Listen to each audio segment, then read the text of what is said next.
Hai guys, jangan lupa bahagia hari ini bersama luar dalam negeri. Mari kita bahas sejarah F-14 Tomcat.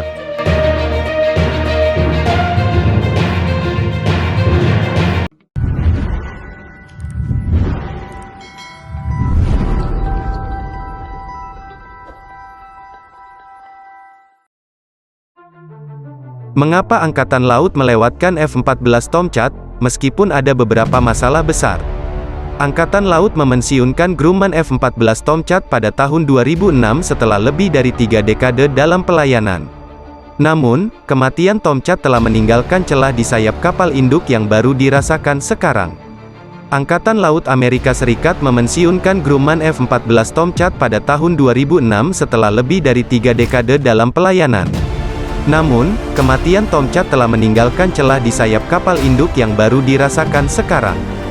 Dengan berakhirnya Perang Dingin dan anggaran yang menurun, Angkatan Laut tidak mampu mempertahankan Tomcat yang sangat intensif perawatan dan tidak dapat diandalkan di penerbangan kapal induk.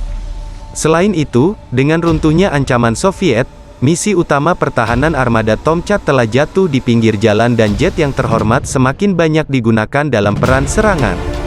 Tapi sementara F-14 terbukti menjadi pesawat serang yang kompeten, Boeing FA-18EF Super Hornet dalam banyak hal lebih unggul dari Tomcat yang menua sebagai pesawat tempur di era pasca Perang Dingin.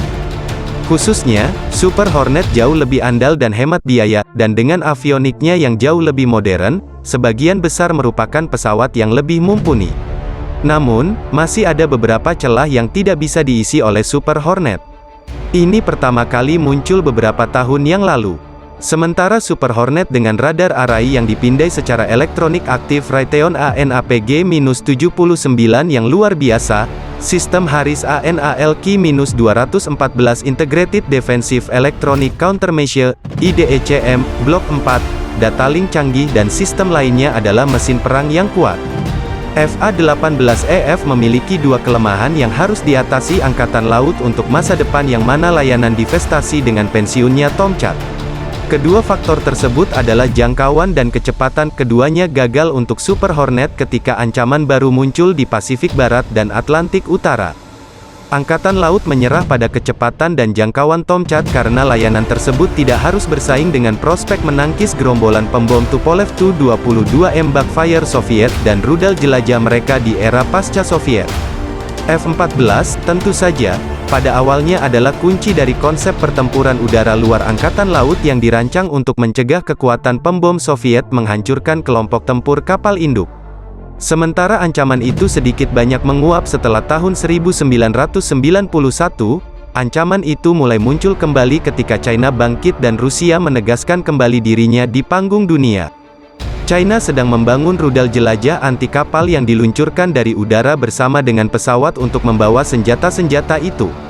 Sementara itu, kekuatan pembom Rusia yang dulu tidak aktif kembali, meskipun tidak sebanyak era Soviet. Apalagi dengan munculnya pesawat siluman musuh baru, beberapa di antaranya memiliki kemampuan terbang sangat tinggi dan sangat cepat, yang juga dipersenjatai dengan rudal jelajah, Angkatan Laut akan membutuhkan jangkauan dan kecepatan yang ditawarkan Tomcat untuk menangkis ancaman tersebut. FA-18EF dapat melakukan pekerjaan itu, tetapi hanya sampai batas tertentu. Memang, Angkatan Laut sedang mencari platform atau platform berpotensi keluarga sistem yang akan menawarkan kecepatan dan jangkauan yang jauh lebih tinggi dibandingkan dengan Super Hornet. Tomcat adalah binatang kuno dan tidak dapat diandalkan di akhir 1980-an dan itu tidak setara selama tahun 1990-an dan awal 2000-an dalam hal avioniknya. Sensor baru, data link dan teknologi propulsi, bersama dengan perkembangan seperti kecerdasan buatan, berarti bahwa sementara pesawat NGAD masa depan mungkin mengisi beberapa celah yang ditinggalkan oleh F-14, itu tidak akan menjadi Tomcat.